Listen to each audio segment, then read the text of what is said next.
August నెల 4వ తేదీన ఆది అమావాస్య. ఆగస్టు 5వ తేదీ నుండి శ్రావణ మాసం ప్రారంభం కాబోతుంది. దానికి ముందు రోజు అమావాస్య వస్తుంది. ఆ రోజు పితృదేవతలను పూజించడం మన సాంప్రదాయంగా వస్తుంది. వారిని అమావాస్య రోజు పూజిస్తే కష్టాల నుండి విముక్తులవ్వడమే కాకుండా వారికి కూడా ఉత్తమ గతులను కల్పించిన వారం అవుతాము. ఈ నెలలో ఎంతో కీలకమైన ఆది అమావాస్య రేపే. ఆ రోజు సూర్యభగవానుడి సంచారం వల్ల దక్షిణాయన పుణ్యకాలం వస్తుందని జ్యోతిష పండితులు చెబుతున్నారు. శ్రీ మహావిష్ణువు ఆది అమావాస్యకు ముందే యోగ నిద్రలోకి వెళతారు.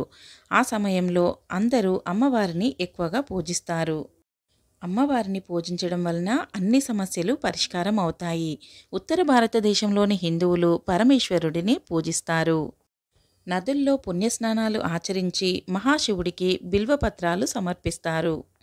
నదీ స్నానాలతో పాటు ప్రత్యేక పూజలు ఆచరించి పెద్దలకు పిండ ప్రదానాలు పెడతారు. వీటితో పాటుగా గంగాదేవిని పూజిస్తారు. ఆది అమావాస్య రోజున పుణ్యలోకాల్లో ఉన్న పెద్దలకు నైవేద్యాలను సమర్పించడం వల్ల కోరుకున్న కోరికలు నెరవేరుతాయని నమ్మకం. అమావాస్య రోజున ఆవులకి అరటి పండ్లను పెట్టడం వలన చాలా మంచి జరుగుతుందని ప్రతి ఒక్కరి విశ్వాసం. ఆదివారం ప్లస్ అమావాస్య, పుష్యమి నక్షత్రం, కోటి సూర్యగ్రహణాల శక్తులు కలిగినటువంటి అమావాస్య. ఇలాంటి రోజు మళ్ళీ మళ్ళీ రాదు. సో ఈ చిన్న మంత్రం చదవండి. ఓం అనాకలిత సాదృశ్య చుబుక శ్రీ విరాజితయే నమః.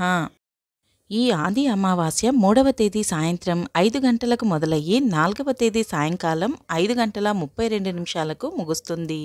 3వ తేదీన సాయంకాలం 7 గంటల తర్వాత ఈ మంత్రాన్ని పఠించవచ్చు.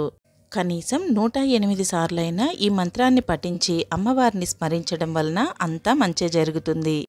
అమావాస్య రోజున నిమ్మకాయలు, గుమ్మడికాయలతో పూజ చేయడం లాంటివి చాలా చిన్నగా కనిపిస్తాయి, కానీ చాలా పవర్ఫుల్గా పనిచేస్తాయి. ఈ చిన్న చిన్న పరిష్కారాలన్నింటినీ పాటిద్దాము, అందరం సంతోషంగా ఉందాము.